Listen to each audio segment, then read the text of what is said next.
मोहतरम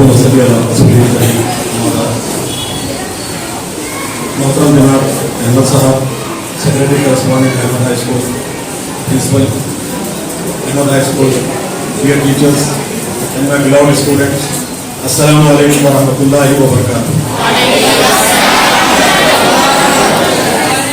Dear students, you know that what is the first war of independence, when it was took place? Could anybody say? First freedom struggle or first war of independence? 18, right? 1857. 18. That is also known as सिपाही mutiny. उसको गदर के नाम से उर्दू में कहते हैं, English में सिपाही म्यूटिनी कहते हैं। और हमारी तारीख वहीं से बता रही है हम आपको। Just we have started the struggle for the independence from 1857. Only some part of the history is shown to us, and the very prominent leaders who laid on and sacrificed their lives, they have been forgotten, or intentionally, or something else is there. Just मैं आपके सामने कुछ ऐसी बात नहीं कहूँगा जिससे नफरत को हवा मिले, जिससे दिलों में कदूरत पैदा हो और इस मुल्क का माहौल खराब हो। लेकिन हिस्ट्री होती है, तो वो हिस्ट्री, ये अपॉर्चुनिटी को मैं अवेल करते हुए चंद ब्रीफ फैक्ट्स आपके सामने रखूंगा। ये हम समझते हैं 1947 में हमारा कंट्री आजाद हुआ, इंडिपेंडेंट हुआ 15 अगस्त 1947। उससे एक 100 ईयर्स 90 ईयर्स बैक जाते हैं तो होता है 1857, जिसको हम कहते हैं जंगे आजादी की पहली लड़ाई, जो बहादुर शाह जफर की कमांडर वो थे, उनकी लीडरशिप में लड़ी गई। लेकिन अगर देखा गया तो ये इससे और 100 साल पीछे जाना पड़ेगा। देखिए, शादी होती है तो शादी की एक डेट फिक्स होती है, वो एक दिन शादी होती है, लेकिन उससे 1 महीना 2 महीने 3 महीने पहले तैयारी करना पड़ता है। तो ये जो 1947 जो है ना, एक केक रख के नहीं दिया गया प्लेट में, उससे पहले 200-300 साल तक लोगों ने मेहनत की है। तो 1757 में जो सबसे पहला जो शहीद है इस मुल्क का, उसका नाम है सिराजुद्दौला। क्या नाम है उसका? सिराजुद्दौला।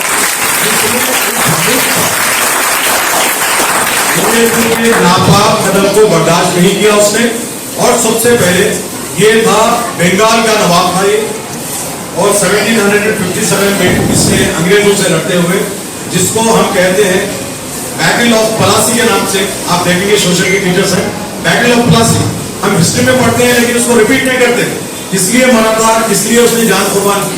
जब ये 1757 वहां से स्टार्ट होती है। उसके बाद हम देखते हैं कि एक बहुत बड़ा नाम है जिसको हम जानते हैं, वो नाम आप लोग जानते हैं कि टाइगर ऑफ मैसूर, शेर मैसूर। कौन है शेर मैसूर?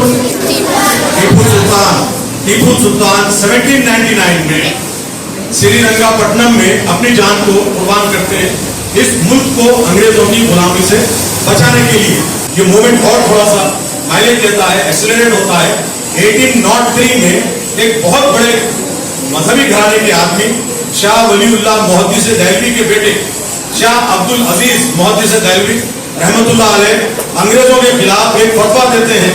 फतवा मालूम, आज मुसलमानों की आदत हो गई है कि जो समझ में नहीं आ रहा मुसलमान, उसको नीचे करना है, उसको काफिर तो भी बोल देते, मुशरिक तो भी बोल देते, या फिर उसको मेन स्ट्रीम से डिविएट कर देते। फतवा ये नहीं होता, फतवे का मतलब होता है कि हक को हक बताया जाए और बातिल को बातिल बताया जाए। अच्छाई और बुराई के दरमियान एक जो लाइन खींची जाती है उसको फतवा कहते हैं। अब्दुल अजीज मुहद्दिस देहलवी रहमतुल्लाह अलैह ने 1803 में ये फतवा दिया कि हिंदुस्तान अब दारुल हरब बन चुका है, यानी मुकम्मल तरीके से ये मुसलमानों की रहने की जगह नहीं है, तो अब मुसलमानों को अंग्रेजों से लड़ना इनके ऊपर फर्ज हो जाता है। ये फतवे के आते ही मुसलमानों में जोश और जज्बा आ जाता है, और अंग्रेजों की ये हालत थी कि ये शाह मुहद्दिस देहलवी, शाह अब्दुल अजीज मुहद्दिस देहलवी रहमतुल्लाह अलैह, इनको भी साजिश के तहत एक छिपकली का जो जहर होता है इनके ऊपर हाथ में मिलते वक्त लगा दिया जाता है, जिसकी वजह से वो एलर्जी उनके पूरे बदन में फैलती है। इसी तरह से वो उनका भी इंतकाल हो जाता है। 1827 में सैयद अहमद शहीद रहमतुल्लाह अलैह। उसके साथ उनके एक मुरीद थे, उनका नाम था सैयद इस्माइल दहलवी रहमतुल्लाह अलैह। ये होता है बालाकोट की जंग होती है, जो अंग्रेजों से लड़ते हैं बालाकोट की जंग में। और जब तक ये जो ना पंजाब वगैरह ट्रांकर कर लेते हैं, रिगेन कर लेते हैं, उनसे खींच लेते हैं अंग्रेजों से, लेकिन फिर अपनों ही की साजिश से ये दोनों की भी शहादत हो जाती है और फिर ये जंग आज़ादी का सबब चंद दिन के लिए फिर ठहर जाता है। उसके बाद देखेंगे हम 1827 के बाद फिर ये तहरीक आगे बढ़ती है। आगे बढ़ने के बाद इसमें जो सबसे बड़ा जो आदमी था सैयद अहमद, उसके नाम को हम फरामोश कर दिए हैं, जो दिल्ली से लेकर कन्याकुमारी तक तमाम रूलर्स तक ये फिरता है, तमाम रूलर्स को क्या करने की कोशिश करता है और तमाम रूलर्स एक जगह आ जाते हैं बहादुर शाह जफर की लीडरशिप के अंदर ये जमा हो जाते हैं। तो ये 1857 में हम देखते हैं कि ये मई 10 को स्टार्ट होती है लड़ाई, और ये लड़ाई मई 10 1857 में मीरठ से स्टार्ट होती है।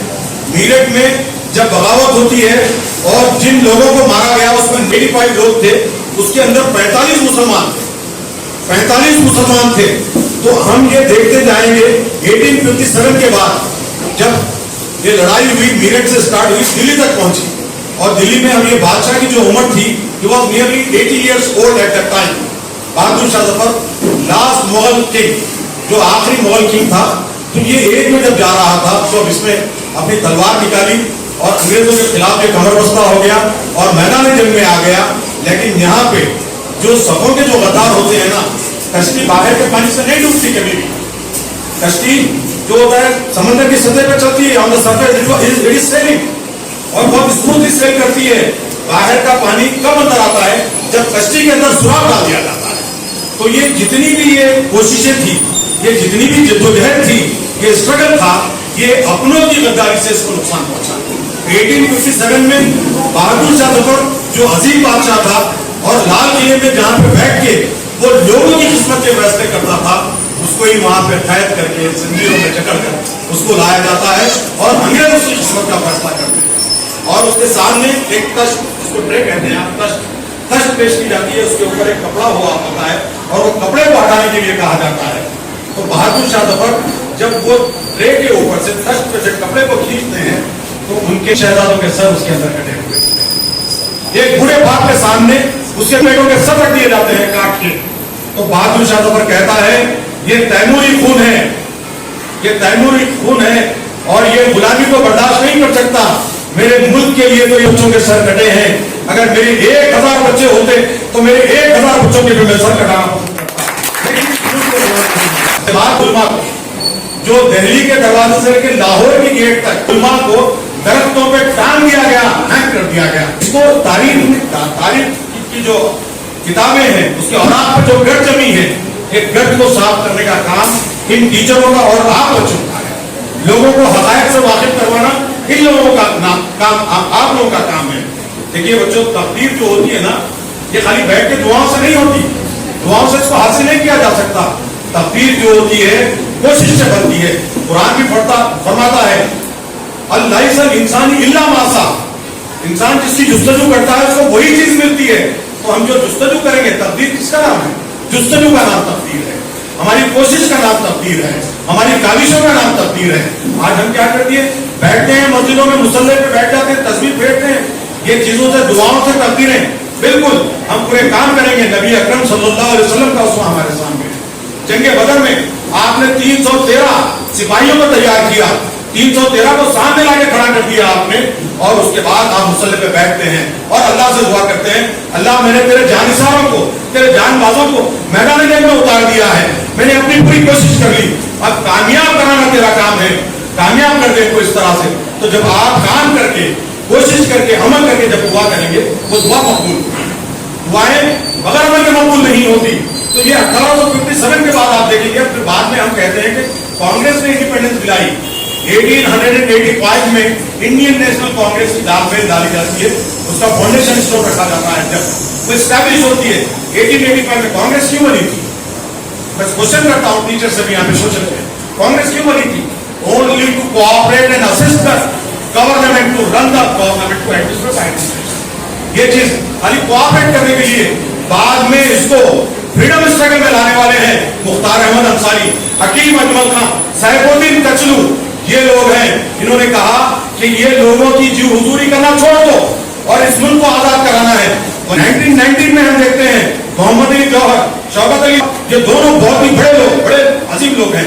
खिलाफत तहरीक आप पढ़ते हैं, खिलाफत मूवमेंट आपकी किताबों में लिखा है। खिलाफत मूवमेंट जो आज तरक्की है, जिसको तरक्की आज कहा जाता है, तो मुसलमानों का खलीफा था। उसके अंदर से जब ये स्प्लिट हुई है कंट्री, तो उसके अंदर से 56 आज जो नेशन देखते हैं मुस्लिम, उसी से निकले हैं। तो ये सल्तनत उस्मानी ऑटोमन एम्पायर जब खत्म हुआ, तो उसको बचाने के लिए मोहम्मद अली जौहर और उनके भाई शौकत अली ने एक मूवमेंट चलाया। उसका नाम था खिलाफत मूवमेंट। वो खिलाफत मूवमेंट के जरिए से महात्मा गांधी को पूरे मुल्क के कोने कोनों तक ये दोनों भाइयों ने, और इनकी वालदा मोहतरमा जिसका नाम आबादी बानो बेगम, जिसको बी अम्मा के नाम से जानते हैं, बी अम्मा की बड़ी कुर्बानियां हैं इसमें, तो वो लेके फिरते हैं। उसके बाद देखते हैं कि कांग्रेस का सबसे कम उम्र प्रेसिडेंट आज तक की तारीख का अबुल कलाम आजाद, मौलाना अबुल कलाम आजाद, जो 11 साल की उम्र में अखबार का एडिटर बनता है, और वो अपनी तमाम जिंदगी, आप देखेंगे पूरे इंडिपेंडेंस जितने भी फ्रीडम फाइटर्स है, उनकी बायोग्राफी निकाल के देखिए, तो उसके अंदर सबसे ज्यादा जेल में जिंदगी गुजारने वाला 11 साल 9 महीने 8 दिन मौलाना अबुल कलाम आजाद है। हम देखेंगे एवरेज उनके जिंदगी का हर 7वां दिन, every 7th day of his life was spent in the jail के अंदर अपनी जिंदगी का हर 7वां दिन उन्होंने अपने जेल में गुजारा। ये लोगों को आज हम परामर्श कर दिए। हम देखते हैं फिर अशफाकुल्लाह खान शहीद, एक शेर आपने सुना, सरफरोशी की तमन्ना अब हमारे दिल में है, देखना है जोर कितना बाजुए खातिर में है। ये शेर आज नाम लगा दिया गया है राम प्रसाद बिस्मिल का। राम प्रसाद बिस्मिल का शेर नहीं होता है, ये बिस्मिल अजीमाबादी का शेर है, ये बिस्मिल अजीमाबादी का शेर है। और राम प्रसाद बिस्मिल जब इनको फांसी पे ले जाया जा रहा था, फांसी के तख्ते पे पहुंचते वक्त उन्होंने इस शेर को दोहराया, सरफरोशी की तमन्ना अब हमारे दिल में है, देखना है जोर कितना बाजुए खातिर में है। अब इसके बाद आप देखते हैं हमारे पास आजाद हिंद फौज का एक नारा लगता है। सुभाष चंद्र बोस के जो जनरल्स थे, उसके अंदर 25 जनरल्स जो थे मुसलमान थे, जिन्होंने मौत को गले लगाया। इस मुल्क के लिए 25 जनरल उनके लोग थे, और उसके ऊपर 124 जो लोग थे आजाद हिंद फौज के, उसके ऊपर अंग्रेजों ने मुकदमा चलाया। उस जमाने में हम देखते हैं कि यूसुफ मेहर अली, उन्होंने 1 करोड़ की, और फिर मुख्तलिफ लोगों ने इस तरह से मिलाकर 16 करोड़ उस वक्त में आजाद हिंद फौज को देने वाले मुसलमान थे, डोनेशन देने वाले। और हम देखते हैं अंग्रेजों भारत छोड़ो का नारा कब 1940 का नहीं है मेरे बच्चों, 1940 का 1942 का जो बोलते क्विट इंडिया मूवमेंट, ये नारा जब का नहीं है। इस नारे को देने वाला, जिंदाबाद का नारा देने वाला एक शायर है जिसका नाम है मौलाना हसरत मुआनी। हसरत मुआनी ने जिंदाबाद का नारा दिया। तो 1920 में उसने ये नारा लगाया था कंप्लीट इंडिपेंडेंस का, पूर्ण स्वराज का नारा उसने लगाया। ये क्विट इंडिया मूवमेंट का नारा भी देने वाला कौन है मालूम है? यूसुफ अली बर्फानी। यूसुफ अली बर्फानी जो एक मुंबई का रहने वाला आदमी था, उसने। और फिर आज ये ग्रीटिंग होती है, झंडा चढ़ाने के बाद एक नारा मारते हैं हम नेशनल एंथम के बाद एक नारा मारते हैं, क्या कौन सा नारा है इसके ऊपर? जय हिंद। ये किसने दिया? हैदराबाद का आबिद अली जाफरानी ने दिया, जिसको जाफरानी हैदराबादी आबिद अली जाफरानी के नाम से जाना जाता है। इसने ये नारा दिया। ये तमाम चीजें हमको देखा। उसके बाद 1947 में ये मुल्क आया। 1947 इससे पहले देखेंगे कि आजादी की ये जितनी लड़ाई है, कितने मुसलमानों ने, मैं देखिए ये 22 तरीके से 65 तरीके से आपको हिस्ट्री नहीं बता रहा, वो नाम बता रहा हूं जो हिस्ट्री से निकाल दिए गए इंटेंशनली या अनइंटेंशनली। ये लोगों से आपको वाकिफ होना है, ये चीजों को आगे बढ़ाना है। अब रह गई बात, एक आदमी, अब जिस तरह से एक आदमी है, छोटा रहता है, बड़ा होता है, फिर उसकी शादी होती है, नौकरी करता है या बड़े पोस्ट पर पहुंच जाता है, तो उसका नाम, अब 10th में पास हो गया तो बच्चे को क्या बोलेंगे? सक्सेस। उसको सक्सेस मिल गई। डॉक्टर बन गया तो क्या बोलेंगे? सक्सेस। अब ये सक्सेस क्या होती है? सक्सेस के बारे में बताऊंगा आपको। देखिए, सक्सेस इमीडिएटली सक्सेस नहीं आता। सबसे इसके पहले 2 स्टेप्स और आते हैं इसके ऊपर। एक स्टेप होता है ग्रोथ होता है। ग्रोथ जो है फर्स्ट क्लास से सेकंड क्लास में आ रहे हैं, थर्ड क्लास से फोर्थ क्लास में आ रहे हैं। लेकिन ग्रोथ को मेरी टर्मिनोलॉजी में, मेरी इस्तेलाह में मैं उसको इस तरह से कहता हूं कि असेंबलिंग, कलेक्शन और gaining of the materialistic things, materialistic asset. एक साइकिल, उसने साइकिल ले लिया, एक उसने असेट आ गया, और एक जो है उसके बाद एक गाड़ी नहीं थी, गाड़ी ले लिया, घर बना लिया। ये क्या होती है? ग्रोथ होती है, प्रोग्रेस। इसको तरक्की नहीं कहते। घर बना लेना, डॉक्टर बन जाना, ये तरक्की नहीं होती है। तरक्की क्या, उसके बाद का स्टेप होता है। अगर ये जो मेटेरियलिस्टिक गेन्स हैं उसके अंदर क्या आ जाती है? मोरल वैल्यूज आ जाते हैं, एथिक्स आ जाती है, ऑनेस्टी आ जाती है, नॉर्म्स आ जाते हैं, डिसिप्लिन आ जाता है, तो ये प्रोग्रेस कहलाती है। ये प्रोग्रेस कहलाती है। उसके बाद का स्टेप जो है बहुत ही इंपॉर्टेंट स्टेप है, जब उसके अंदर ह्यूमैनिटी आ जाती है, उसके अंदर जब उसके अंदर स्पिरिचुअलिटी आ जाती है, जब उसके अंदर कंटेनमेंट आ जाता है। सक्सेस नहीं है जब वकील बन जाना, सक्सेस नहीं है। सक्सेस एक नेक आदमी बनना है। जो नेक बन गया वो सक्सेस हो गया। तो ये सबसे अहम चीज है प्यारे बच्चों, क्योंकि अहमद साहब एक ऐसी शख्सियत है जिसकी तारीफ, क्योंकि हदीस में आया है कि किसी की तारीफ उसके मुंह पे न की जाए, लेकिन तहदीस नेमत के लिए मैं कहता हूं कि आप लोग you are lucky enough that you got such a correspondent.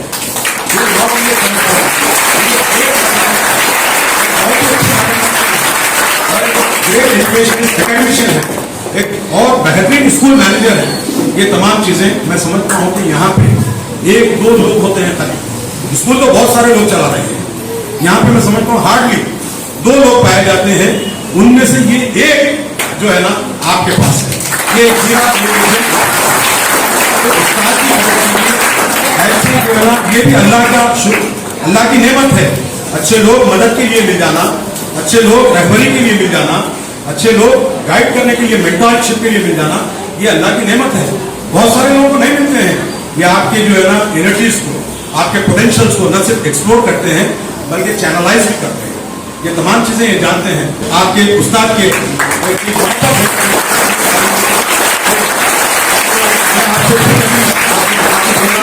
ये स्कूल की तारीफ जो है सिर्फ ये इलाके के लिए तक महदूद नहीं है, पूरा हैदराबाद जानता है अहमद स्कूल क्या है और अहमद सर क्या है।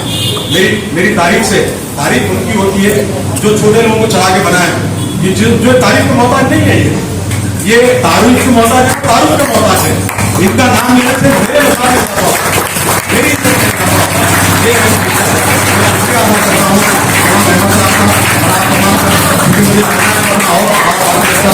मुझे जो मौका दिया गया है उसके लिए मैं आप तमाम का शुक्रिया अदा करता हूँ। शुक्रिया।